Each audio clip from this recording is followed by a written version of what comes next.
Hello, everybody. Everybody doing okay this evening? Emma, I think you're currently in Portrush. Am I right saying that? Yeah, Portrush. Okay. Yes, I do. I live in Portrush, way up on the top of the north coast, right near the coast. And John, where are you streaming from? I am sitting in Carnmoney, just outside Glengormley, and that's where I live. And Jeff, where are you joining us from? I got thrown out of Northern Ireland. No, I live in London, in England, in the Greenwich area. Yeah, is that Greenwich where we have the time zone from? Isn't that right? That's how we mark our time, isn't it? Greenwich time? That's right. When you get to 0, that's it. We are right on that spot. And actually, there's a really interesting story about that. It used to be, there was one in France. And of course, England and France have always been very competitive. And then they decided that it would go to England, and France had to relinquish their claim on it. Magella's saying now that we have these remote communications, it's fantastic. We can just sit as if we're having a cup of coffee together and have a chat, even though you guys are sitting, all over the place. Emma said, I know live streaming is just such an interesting thing, isn't it? Magella's saying, what about the rest of you this week? Have you been remote all week, or are you out and about meeting people? Emma's saying, yeah, I am. I'm doing family sign language for NDCS, and so I'm using Zoom for that regularly. But I have been working in a primary school where obviously it's face-to-face and it's classroom-based with the children around, and which has been lovely. And it's actually lovely to see other human beings. The rest of you? John's saying, I have had some Zoom meetings for the BDA trustee meetings. That would be what my experience is. And that's all been remote as well. So isn't it marvelous what we can do nowadays by these remote platforms and the connections we can have? John said, well, it certainly saves a lot in travel fares, doesn't it? Because we used to have to fly over there. The Board of Trustees would have spent a lot of money on travel and hotel costs. So it's great now. It saves time and it saves money. Emma's saying, yeah, it's becoming the norm. So Magella's just saying we've 38 people already watching, and I think we'll give it one more minute before we get started. So there's 38 already watching.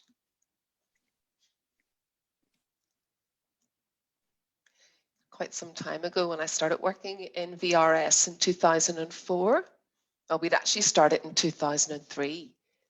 We went over to Canada and they had a world conference there. And I was at this conference and there was an exhibition stand that really sparked the whole thing for me, and I brought all that back, and so much has happened since then. But I kind of wonder, is there too much of an over-reliance now in this remote communications? And it was something that we used to do occasionally, and now we're doing it all the time and every day. Emma said, I know, and it's really tiring in the old days, isn't it? Absolutely. So Magella's saying we're up to 50, so I think we'll make a start. So I'm Magella.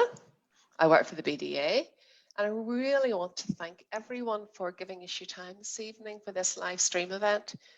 Really do appreciate it. So it'd be really nice if you could all introduce yourselves. And let's start off with Emma. Tell us about you. Hello, well, thank you for inviting me to join in. I'm Emma, and I live in Portrush, way up on the north coast, right beside the sea.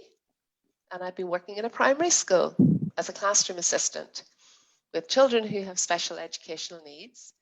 And I also do some other work for NDCS and the family sign language. So I'm a pretty busy person. I've got 2 children as well. I love to run on the beach. I love to walk. I love to read. And I've got lots of hobbies. And it's just brilliant to be here tonight. John, over to you. Tell us about yourself. Hello, everyone. My name is John Carberry. And I have a very extensive background in working with deaf people for many years now. I'm sort of semi-retired now, But I've always loved delivering sign language training, BSL and ISL, and providing deaf awareness training as well. That's my real passion, and I've loved working on that. And I also love my family and being part of the deaf community. So that's me. And Jeff, over to you. Okay, so I'm originally from Belfast. That's where I grew up, and I moved over to England. As I said, I was thrown out of Northern Ireland, but I've been living here in Greenwich, in London, for quite some time. To be honest, probably most of my life now. I grew up in a deaf family, and when I was living in Northern Ireland and working in Northern Ireland, I was there for a certain amount of time, and then I came over to England and was employed for a long time, and now I'm self-employed. So I think there's been a few changes over the years. So you can see that we have Catherine working into ISL, and Janet is putting our BSL into English. She is working in the background. No, you can't see her. Once this event is over, then we will get it put on YouTube, and that will mean that the link can go out, so other people who aren't watching tonight should be able to watch it on their own devices. So this is a piece of work where we are looking at a DVD called Signs of Our Times that was put together in 2008, and it's such a valuable resource. It covers a whole range of topics: deaf clubs, education, technology, etc., etc. And we felt it was so valuable that it would be a really worthwhile project to revisit that. And instead of keeping it as a hard copy, we would have it put on the internet as a link.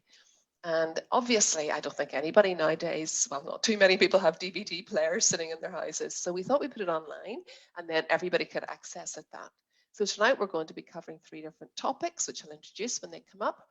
There'll be about 15 minutes per topic, and you will all have the opportunity to ask questions as we go along. You can put them in the comments, but there will be 15 minutes at the end when we will be also open for any other questions. So we're going to talk about education. So before we go any further, tell us about your own education. Emma, where did you go to school? Well, when I was 4, I went to a PHU in Lisburn, and I stayed there for a couple of years, and then it closed down. And because it closed down, my parents were a bit stuck, so they decided to put me into the local mainstream school, and then a teacher of the deaf came out twice a week. And thank God that she did, because if she hadn't, I would have really struggled. But then as I got a bit older, I got to P6, the work started to get harder in school, and I was finding it hard to keep up. So a decision was made to send me over to a boarding school in England from the age of 11, and I boarded there from 11 to 18 and attended the school in England. John, tell us about your education. First of all, I was just in the local primary school near my house until I became deaf. And then I became deaf and I couldn't cope in that school. I was really struggling. So my parents decided that it would be best to take me out of that school because there was no specialist support at all. Sent me to a deaf school. And the first school that I went to was St. Joseph's down in Dublin, in Carberry. So that was the first school that I went to. And I went there from the age of 7 until I was about 11. And then my parents made the decision to bring me closer to home. So I went to a school in the north. I went to Jordanstown School from 11 until I was 16 years old. And I have to say, those 2 schools for deaf kids were very different. They both had their challenges for me growing up, because the first one in Dublin, I was in a boys' school. It was only boys. And the teachers there were Christian brothers and very, religious. And, they had a collar, not like my jumper and collar tonight. They had one of the actual, religious collars. They're good teachers. It was just very different. It was a boys' school. So that's where I spent those years. And I was obviously using ISL in those days. So that was the first sign language that I learned. And then I moved up to Jordanstown School. And I had an awful shock to the system when I arrived there, because the school was so different. First of all, it was mixed. They had girls there as well, and they were using a different sign language, using BSL. And as well as that, though, I think what was good for me was that going to Jordanstown School meant that people all mixed. You know, from the Jordanstown School, they came from different backgrounds. Where, you know, in Dublin, it had been very much a Catholic school environment. And when I went to Jordanstown, it's a bit more mixed that way. And so it wasn't just boys and girls, but people from different faith backgrounds. And really, that was my own educational experience. Okay, and over to you, Jeff. Well, I grew up in a family where my parents were deaf, and at the age of 3, I started going to Jordanstown School Nursery. And some of you will know that I came from a very close-knit group because we were all at school together. And then I went to primary school there for all those years. And obviously, you know, I ended up with good English, but that's because I come from a family where my parents were deaf and they worked really hard on that. And I had no barriers from birth. Everybody used sign language in my house. You know, I had open access to sign language and my language skills developed really well. When I got to about the age of 10, I actually was ahead of my year. I was mixing with the 12 and 13-year-olds in my class. And so the decision was made to send me over to school over in England. Which was a shock to my system, just as you're saying, John. I had a shock to my system because I went from Jordanstown, where all the other pupils were signing, to a system which was quite punitive about using sign language. They were very rigid. You had to keep your hands to your side. You know, you weren't allowed to sign, and it was rigid. And so, you know, I also had grown up lip reading the Northern Ireland dialect, and then I went over to England where I couldn't lip read because the accents were so different. And it took me quite some time to get used to that and trying to lip read such different accents. So yeah, I probably did quite well in that school. I think it was a good school for me in terms of my education, but it was a big change at that time. Yeah.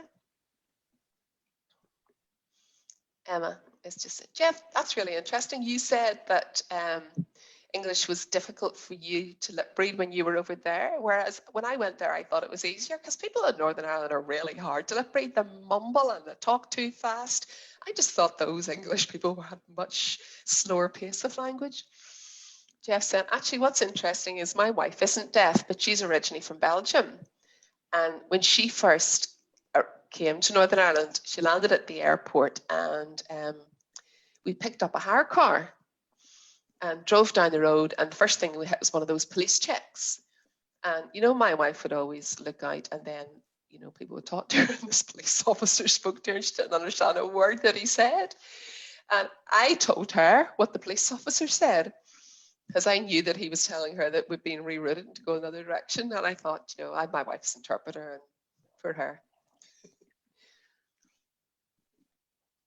Magella was saying, I saw some of the stories in the DV about people talking about that experience of going over to boarding school or even just going away from home at the age of 3 or 4 and being dropped off by their parents. Do you have those memories about going off to boarding school and leaving your family? Oh yes, John's saying, I can remember that very clearly. When my parents made the decision to put me down to school in Dublin, I would say that I can actually remember watching my mum packing my suitcases. And when I saw her doing that, I thought, oh, brilliant, we're going to go on holiday. We're going to go for a big, you know, trip to the seaside and this will be lovely.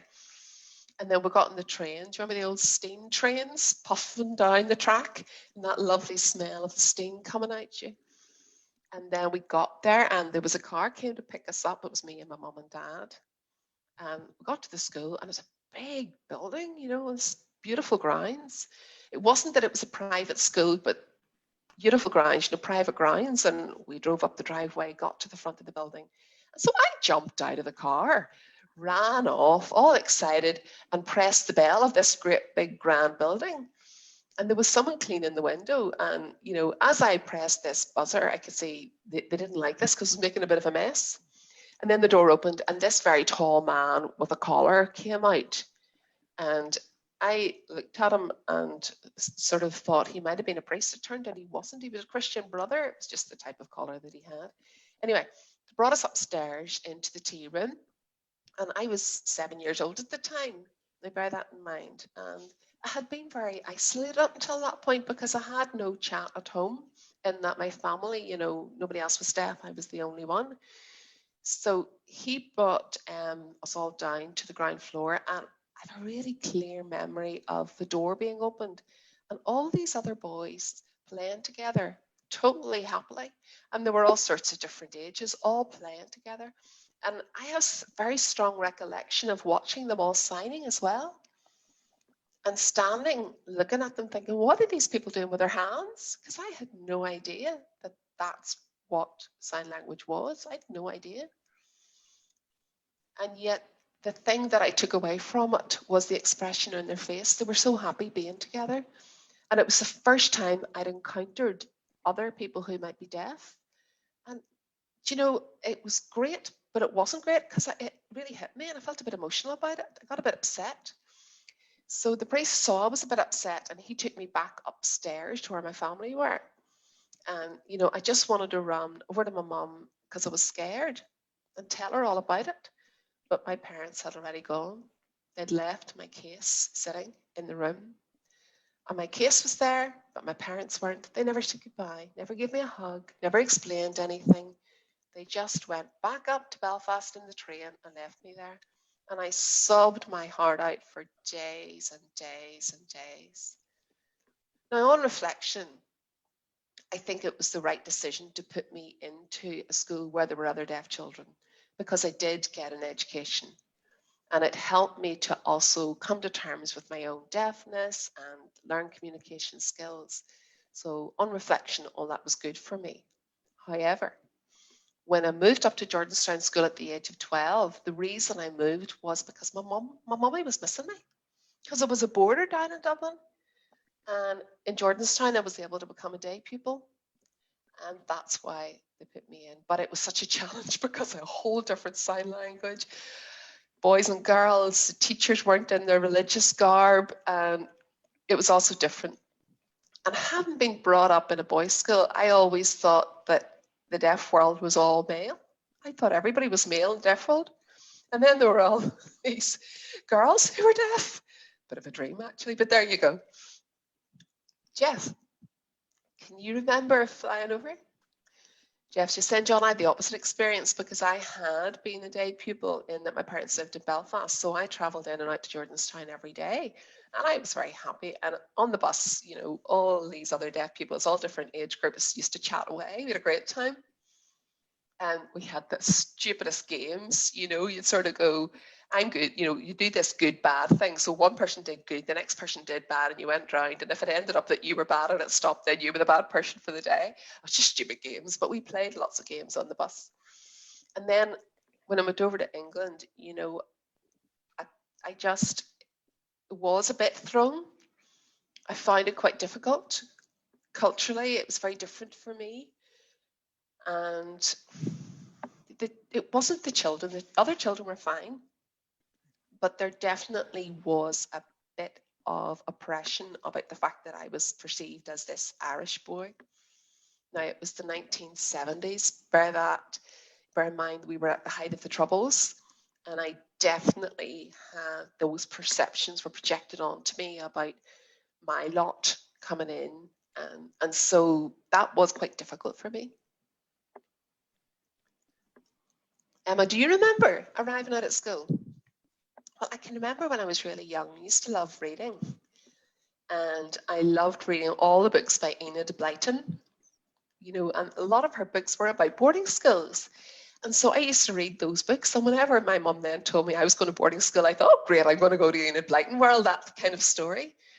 But I think when you're that age, you can't understand what it means to be sent away from your family. And that was the hardest thing. I really was homesick. I missed them. Now, the girls' bedroom that I was in was sort of opposite the headmaster's office. And so after school, I used to go to the headmaster's office and knock the door. And they would have had meetings on and so on.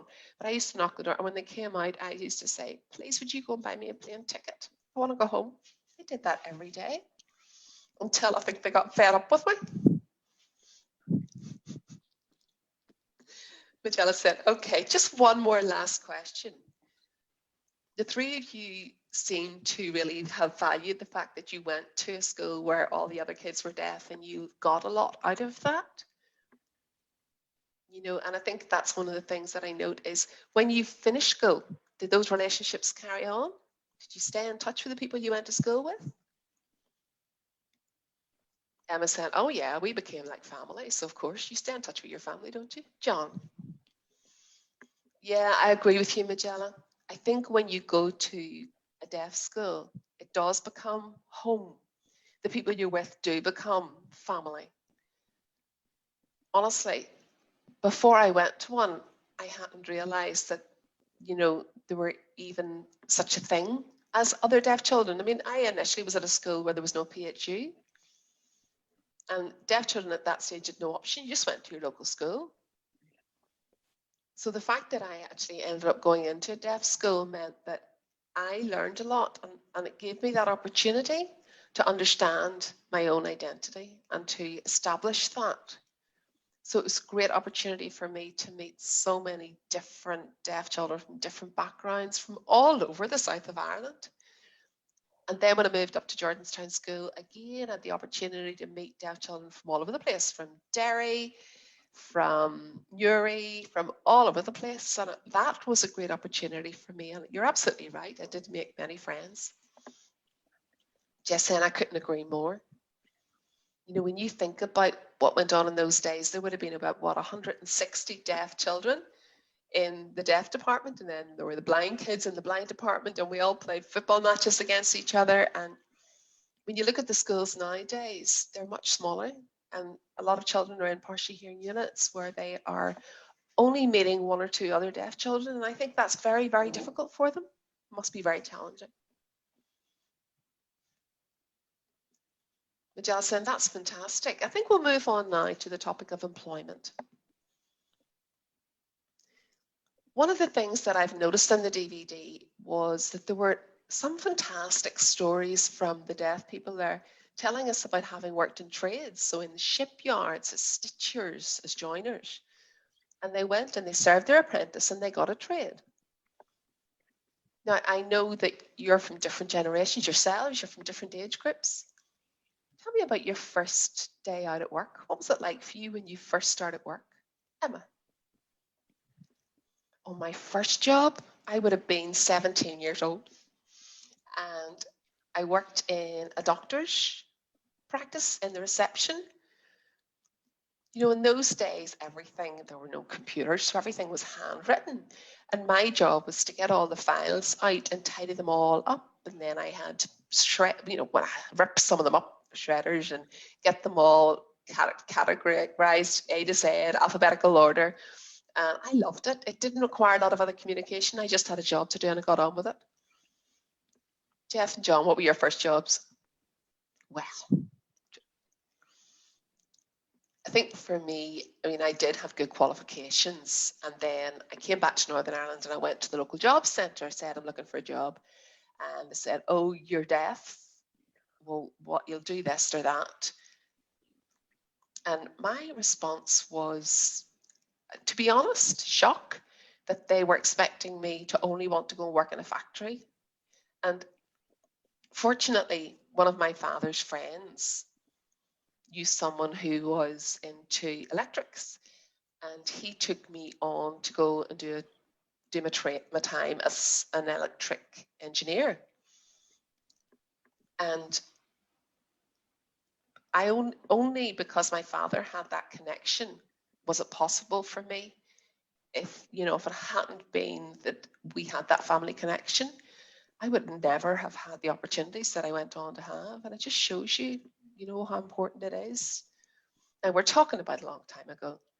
We're talking about maybe 78 or 79, so quite a few years ago now. Emma saying, but it's very difficult to challenge those perceptions whenever people think that that's all you can do. John? So when I finished school, I really was quite open. I had no idea, and I was quite open to whatever cropped up. So the person who dealt with careers there found a wee job for me working as a joiner. Now, I was no more interest in joinery than the man in the moon. I did not like joinery at all. I actually wanted to become a social worker. That was what I was passionate about. And I wanted to be a social worker working with deaf people. But unfortunately, in my day, I couldn't get into that. And the reason why I couldn't get into that was to become a social worker, you had to have been to university to get a diploma. And in my days, universities had no type of communication support, such as interpreters or anything like that. So I had to just give up on that idea. And I ended up in factory work. And what I ended up doing was cleaning toilets. It was a job. It brought the money in. And thankfully, eventually, a deaf organisation was set up in Northern Ireland, and they were looking for someone to start doing some development work. Now, the organisation were called CACDP, obviously now known as Signature. And I was then offered a job as the development officer for CACDP. And from my perspective, I am so grateful to them for giving me that opportunity. It was a massive challenge, a massive learning curve for me moving into the professional sphere. And then an even bigger organisation arrived in Northern Ireland, RNID, and they were looking for a deaf development officer. So I put a wee application into that because I had already been working for CACDP for about 3 years, and the pay wasn't so good, and because their own income was quite low. And so this bigger organisation came in and offered me a bigger job. So that really started me off in that career, and I then had 25 years with the RNID working as a trainer out and about all over Northern Ireland, delivering deaf awareness training to people who weren't deaf, and that was where how I get into that whole sphere of work. Jeff, I think that you've said you came from a family where your parents were deaf, but I think that that wasn't even the first generation of deafness. I think that you come from a family where there are many generations of deafness. And then when we think about the fact that there were no interpreters in those days, what was it like for your family, or what were their experiences even from their parents and further back? Well, my father himself, on leaving school, had a missioner who recommended that he go work in the shipyard. Quite a lot of deaf people were working in the shipyard in those days in Harland and Wolff. And so that was well known as trades deaf people could go into. And they had a whole range of trades that people could learn there, one of them being joinery. And he worked there for years. And then kind of got a bit fed up with it, because whenever the ships were commissioned and sent out, they would be laid off in the interim. And then when a new order came in, they would be brought back in. So the work was very irregular. And at that time, other opportunities were arising, and he just became self-employed and worked that way. My mum's story is very different. So my grandfather had his own business. And he always wanted my mum to go and learn secretarial skills. And she then worked in the civil service for most of her life. I think she was the second deaf person to work in the civil service we're talking about the 1940s. This was a long time ago, and a very different world. Emma. Yeah, I think my story is very like John Carberry. I always wanted to be a social worker. And at that time, we did have interpreters coming in. And I did a diploma, but I realized that actually I was more interested in youth work.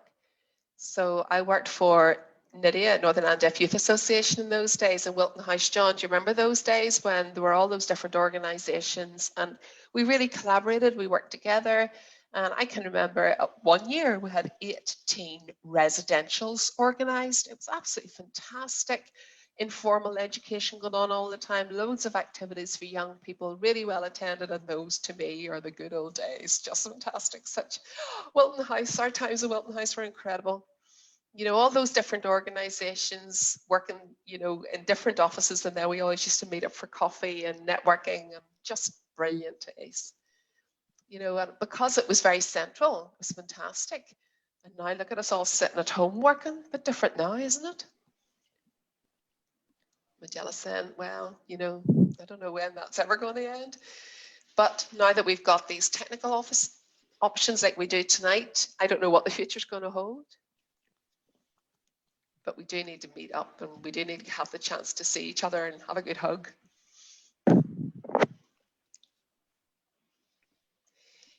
Talking about employment opportunities, I mean, I can remember when I was working for RNID, we did have access to work, and that was fine. You know, access to work as a fund was available.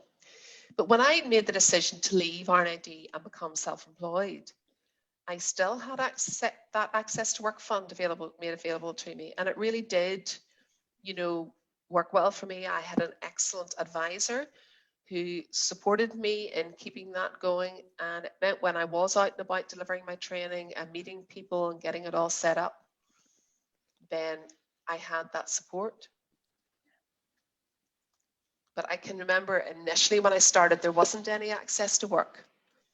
I can actually remember myself going to one job interview where there was a really excellent firm known as Rothmans. Don't you remember? They were a cigarette factory, Rothmans. I mean, they're not open anymore in Northern Ireland, they've closed down.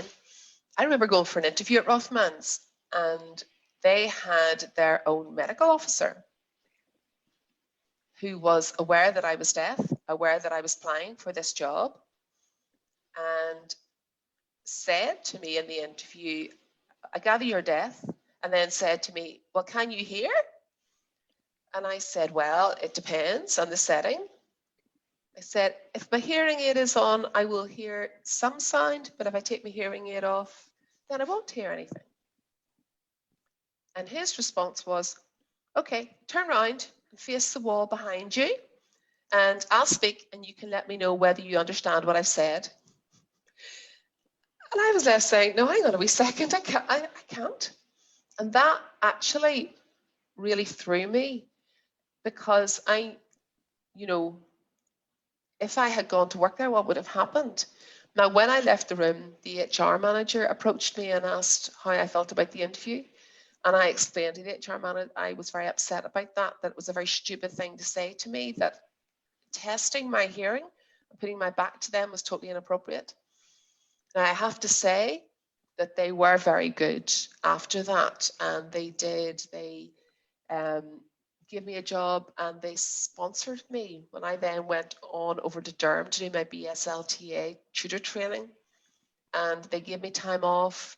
They were really supportive, and so the outcome of that particularly bad situation was, in the end, good for me. We have a question in from Adam McCormick, who's watching. And Adam's question is, do you feel that deaf people nowadays are having better employment opportunities than they were in the past, or not? Jeff would say, oh yes, they are definitely better. And I think it would be fair to say that, I mean, in times gone past, if you were deaf and if you were a sign language user and you didn't have lip reading or good speech, you would have struggled to get any kind of senior job. Nowadays, because of access to work, just as John said, we are assigners, we have opportunities that we didn't have in the past. We are judged on our merit and on the potential that we have, and we can actually express ourselves. And I think it's the same with the education system, with universities, because they now bring in interpreters, then we're not left struggling to try and lip read like we used to be. So I think things are much better nowadays. I mean, I have deaf children, and their lives now are completely different from my own experience was, so I can see it in them.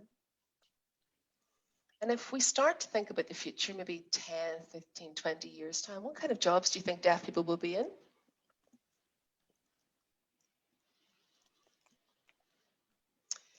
Well, I think deaf people now are actually becoming a bit more, to be honest, resilient, getting on with it as well. They're achieving a lot. And I think they are seeing their peers achieving and they're starting to go for it. Because to be quite honest, to be deaf and cope in wider society, you have to be resilient. You've got to just fight for what you want and you've got to demand. So I'm seeing that as a much more positive approach than I might have seen in the past.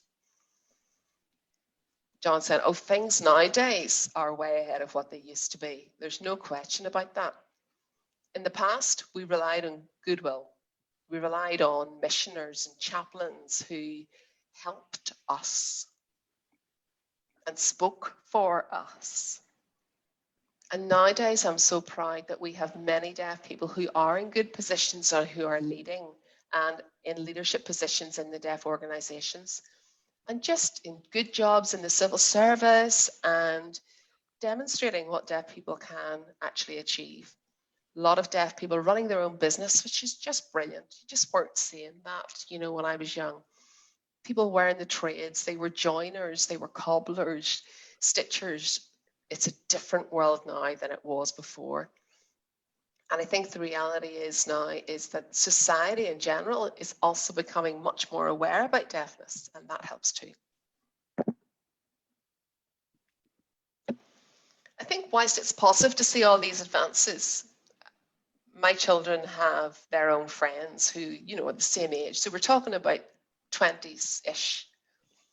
Some of whom are architects, work as accountants, etc., etc. And they're not working in the deaf community at all. They're out there, you know, they are mainstreamed in society. They have these jobs. But my concern is what's happening with the deaf organisations, because people have other opportunities outside them. And so, you know, there are pros and cons of what's happening. But a lot of those people would say that when they get to their 30s, maybe 40s, they then start to want to contribute to the deaf organisations. And I think we're starting to see them sitting on boards and taking on those level positions of responsibility, which is only for the good. Emma said, but at least they've got choice nowadays, and that's what's key. If they want to work in a deaf organisation, all well and good. And if they want to work out there in some other job, they should have that choice available to them. I can remember when I was applying to go to college, an interview, there was an interpreter brought out for me who it turned out wasn't an interpreter at all, was a social worker. And they sat beside me, you know, on my side of the table. And that's who we had. People who interpreted in those days, you know, the social workers were the ministers, and nowadays are all these professionally qualified interpreters. But do you remember those days when that's what happened, you know, and that's what we had? So let's move on now and talk about deaf clubs. Tell us about your experience of deaf clubs. Well, do you know what's interesting for me is I went to NDCS when I was really young, and we used to go to the Christmas parties every year. So I met other deaf children once a year, and that was it. And until I went to the school over in England, I wasn't going to any youth clubs. And I had a friend who had hearing aids, and I can remember one time, you know, this person came up to us and said, there's a group of other deaf people that meet, and wrote all these details down. I don't even know who this man was. They came up and wrote all this information down. He said, why don't you give it a go? And then I was 14 before that happened, and that was the first time I ever discovered there was such a thing as a deaf club. And then I can never forget, we did the day out, the trip to the potato factory. Oh, fantastic day. It was just brilliant. So much fun. Jeff, you come from a deaf family. Did they take you to all the deaf clubs from, like, you were no height? Oh, totally. I mean, I don't even remember the first time I went to a deaf club. I probably went when I was just born. But my parents were actually very balanced in their approach. We, on Saturdays, would go to KC. And KC had rallies on a Saturday night where they would go, but we were quite often left at home. And then on Sunday, we were brought when they went to church. But I think Saturday, to be honest, was their night out. So that's when they went. I think that was good. You know, it was good that they participated, but they didn't bring us all the time. But I do know that when I can remember being in a deaf club and being in awe of all these deaf adults around me, all chatting away, organising things, organising the sports events, and I had that chance as a child to observe all that. And I have such visual memories of John Darby, bless him, who used to do a flea circus. Now, some of you may not, some of the younger ones watching may not know what that is. A flea circus is not a thing, but it's when you pretend that you fleas jumping around over stuff. And John Darby used to do this all the time. And so all these kids used to come over and be mesmerised at these pretend fleas jumping around that John organised for us. So very visual memories and very vivid memories of those days, you know. I can remember falling asleep on the way home and then waking up because it was just brilliant. And how often were the clubs open? Was it once a week or every day? Tell me about that. They were open most evenings during the week for different activities. So you would have had bowls, you would have had badminton,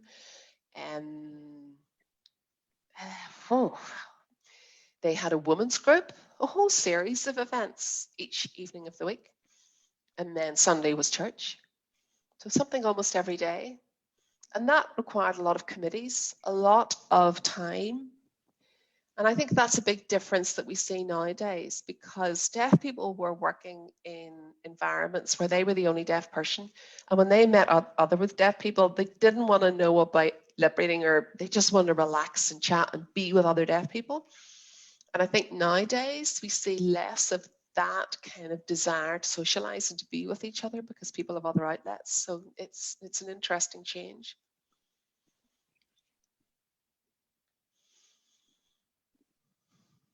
The Deaf Club is something that I will always hold very close to my heart. It was where I felt I was at home and with family. A couple of stories around that.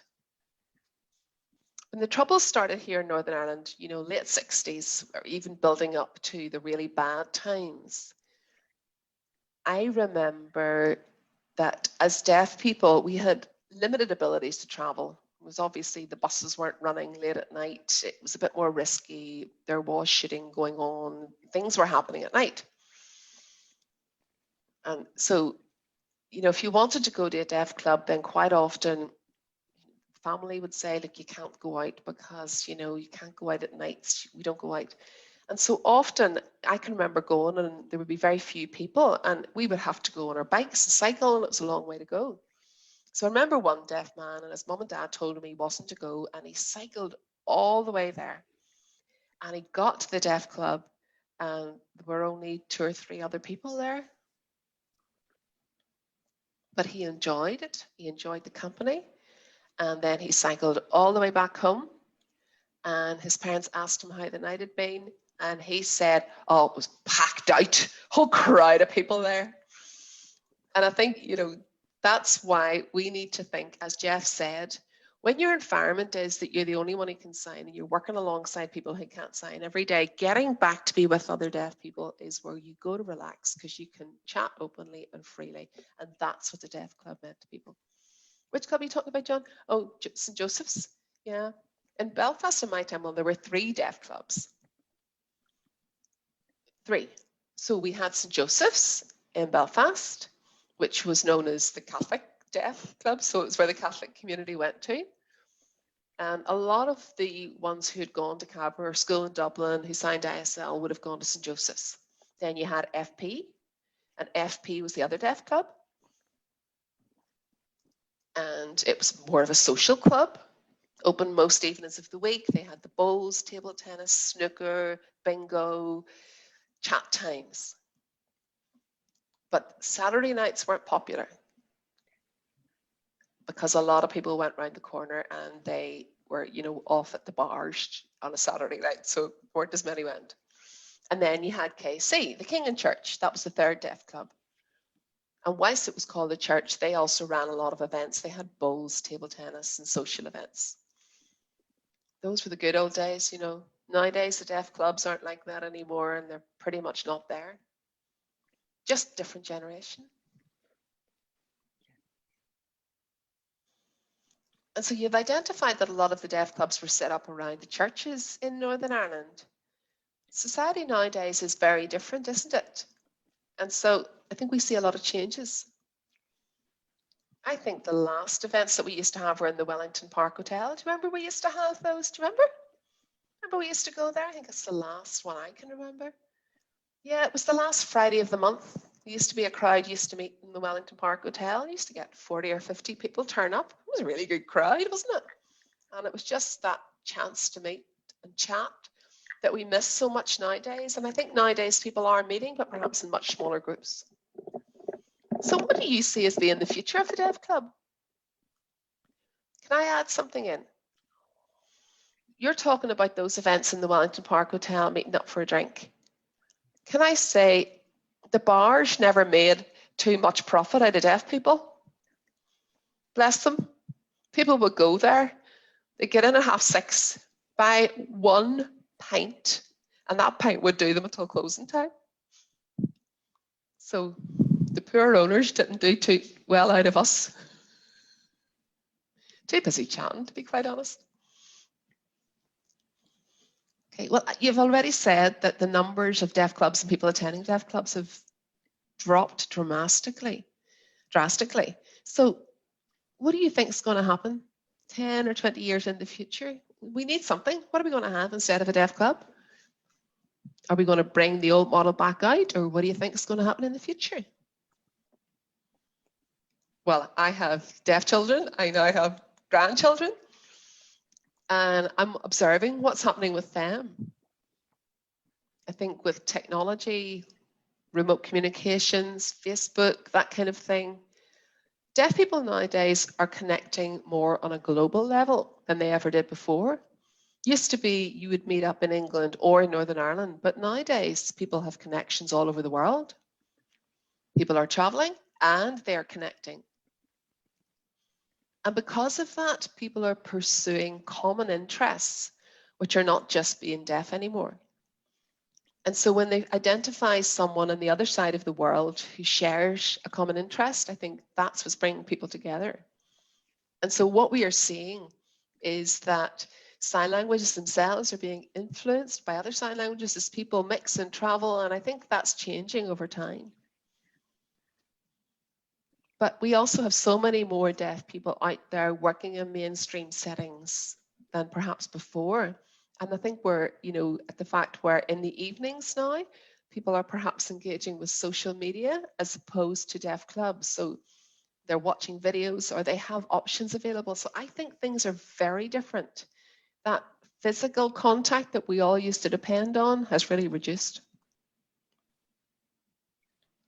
But technology is the new norm. So for that generation, it is the norm. And I think it's not just a COVID thing. I think we're in a new norm.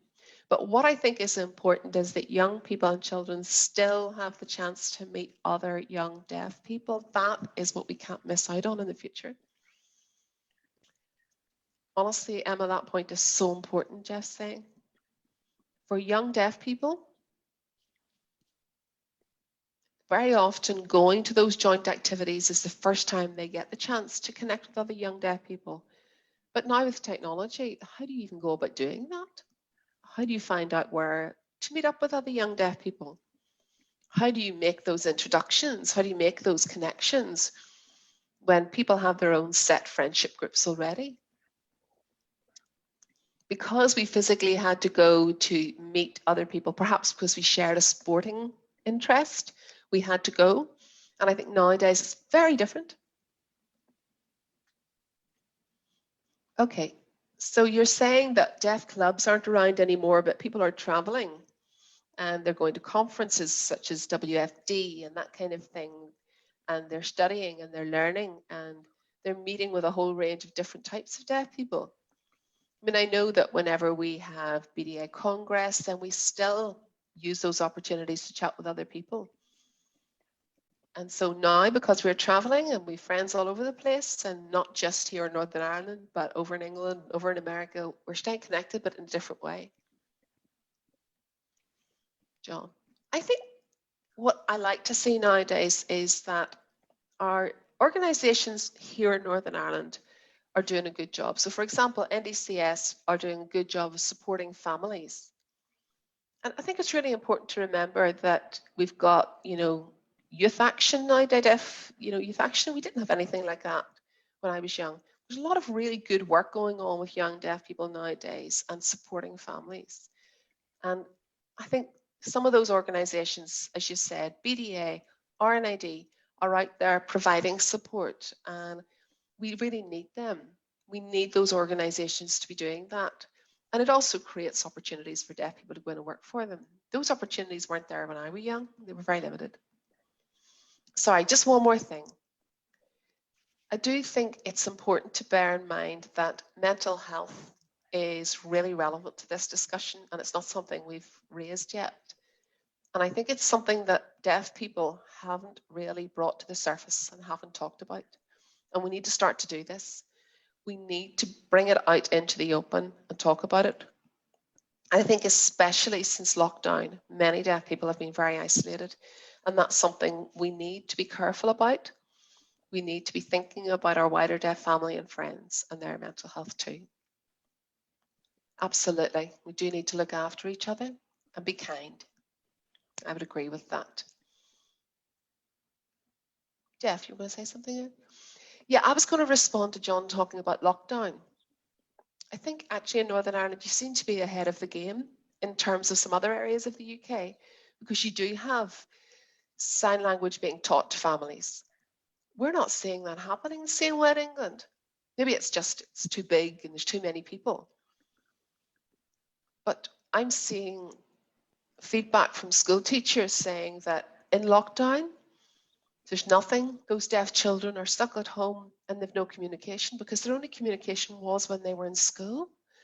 And for so many parents who desperately love their own children are still being not given the right advice and not being supported to be open to the full range of options that we should know should be available to create proper informed choice. Okay, we've plenty more to keep talking about, but let me just see if there's any more questions in from those watching at home. No specific questions, so we'll just carry on. So we were talking about deaf clubs and the changes. We're talking about employment and how that's changed dramatically. We're talking about education, and it's changed so much. And nowadays, deaf children are not necessarily being educated in deaf schools. They're being educated in mainstream settings, and that is having a knock-on impact as well. And I just keep wondering what it's going to be like in 10 or 20 years' time. Emma said, I just think that the vast majority of deaf children will be in mainstream settings. You know, John, myself, you, Magella, and Emma, we've all the kind of people that if we were to go back now and start this where we are now, probably would be in mainstream settings. And so I think really in terms of Jordanstown School itself, they have the whole range of children going to them. They've got deaf children who are just deaf, and then you've deaf children with additional needs. And so because that is happening, those who are coming into that school who are deaf with additional needs are seeing themselves as part of the deaf community. And I think that's got a knock-on impact, because the school is opening up to them, then they're seeing themselves as part of the deaf community, and then I just don't know. In terms of the community, we do perceive that we would always have naturally looked after those who were less able, but this is a different approach, and it's just something to think about. John, in terms of Jordanstown School, I mean, I went there for many years, and when I was there, we had a whole crowd of deaf children. Things are changing nowadays, and as Jeff was saying, you have deaf children in there with special needs, but I have to say that the school itself is they have a really open door policy. Because where else would those children go to? And where else is going to take them? So it's great that Jordanstown School do that. And the teachers for the deaf, and other staff are there who are trained in working with children with special needs, because they have to deal with this intake. And when children arrive at Jordanstown School, they typically arrive at about 9, 10, 11 years old. That's quite often the age that they get to that school. They often come in with no previous language. And at that age, it creates an awful lot of pressure for the teachers, for a child coming to school without any sign language, without any proper English skills. And I think we should be very grateful to have the school still there. And I do believe that in my lifetime, we will always have a deaf school where deaf children can go. And it's fine to have mainstreaming for some deaf children, but I don't think one size fits all. And I think we have to have a deaf school. And I understand that families want to have their child close to home, but I still think we need a deaf school. Okay, we have 3 or 4 minutes left. Can I just ask, have you all had the chance to watch through Signs of Our Times, the DVD? What would your favourite bit of that be? Can I ask you for a highlight? Signs of Our Times. I know that you've all watched it. What stood out for you? Do you know, one of the things that, sorry, Magellan, one of the best things that I saw on that was the power is in your hands. And that was really good because previously, you know, the previous generations had a lifestyle where they used to fingerspell every single word out. And when we saw that, some of the videos of, you know, the old missioners and the changes, you know, it was very different. And yet it's so important to preserve all that. It's part of our history. And things always change, things move on. And, you know, I can remember we used to have books, and then we had those wee cassettes that used to play. And nowadays we've got this, and it's a history of what it's been like to be deaf in Northern Ireland. So it's a really important resource for us. And there's a lot of lovely stories that we need to keep within the community and have recorded to share. You know, I can remember arriving at Jordanstown School as a child and watching all these deaf adults, you know, and that's how I learned so much, because I watched them and I learned a lot of respect from them. Yeah, I think, yes, okay. So those personal stories are what you enjoyed watching?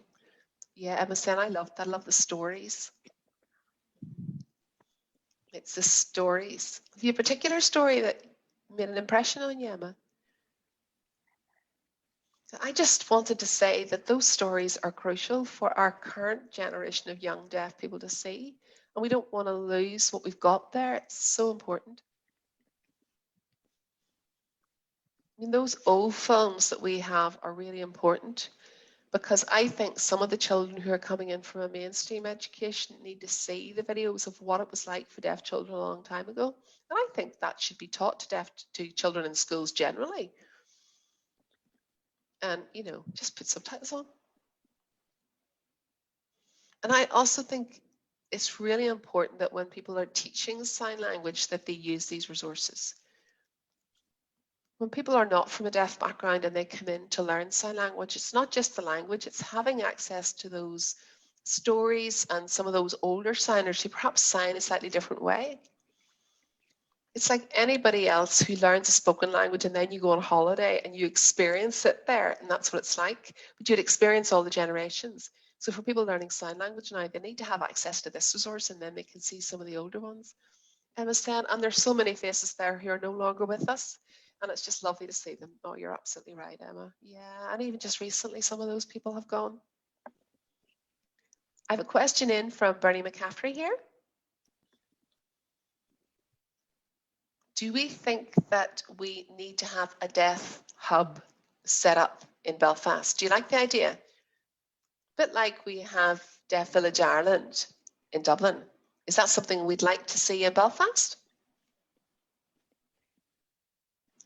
Personally, John's saying, I'm really not so sure whether we need to have a hub right now, if I'm honest. I don't think it'll be that popular. I just think society has changed so much. I'm not really sure that there'll be a lot of support for it. Jeff, do you have something to say around that?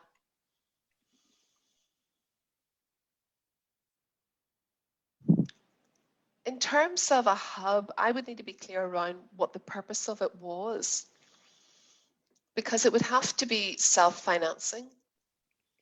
And I see people getting excited about new initiatives, and then a lot of resource goes into them, and then they become white elephants because they're not self-sustaining. And so if we think about DVI, it's been successful because there was a lot of thought put into the kind of activities and organizations that could come in and how that could generate income. Because you need to have some kind of money coming in to fund those. And I don't know if the deaf community in Belfast is big enough for that. But that's something that needs to be decided on by those who actually live in the Belfast area, I think. I mean, we do have football, we have bowls, we have deaf youth, and those things are happening. So maybe that's enough for now.